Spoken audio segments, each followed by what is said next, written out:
జయ వీరభద్ర కొంచెం నమో నమో. చాలా ఒక్కసారి అవకాశం ఇచ్చినందుకు ఒక యువతరానికి సర్వనాశనం చేసిన భవితని 30 ఏళ్ళు వెనక్కి తీసుకుపోయినావు. నువ్వు బాగా ఉపయోగించుకున్నావు నాన్న. సాక్షి దినపత్రిక సర్క్యులేషన్ విషయంలో వాలంటీర్లకి తర్వాత అన్ని చూసినాం, బాగా చూసినాము. తర్వాత అడ్వర్టైజ్మెంట్ రూపంలో ఎన్ని కోట్లు తీసుకున్నాము, అన్నిటికీ పక్షపాతంగా మీడియాకి ఎంత తీసుకున్నాం అన్నీ చూసినాము. ఇంకా తర్వాత మీ సలహాదారుకి 100 కోట్లు పెట్టి ఖర్చు చేసినా చూసినాము.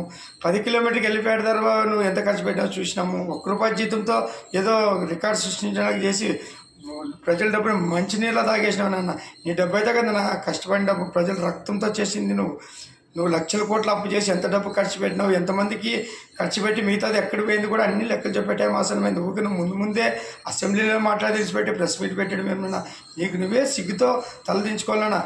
నీవే పిచ్చోళ్ళలాగా తయారైపోతున్నావు. అయిపోయింది నీ మతస్థిమితం లేకుండా చేస్తాడు. వీరభద్రుడు ఆట అంటే ఎట్లుంటో తెలుసా? పిచ్చోళ్ళలా చేస్తాడు. తస్మా జరత వీరభద్ర యుగం.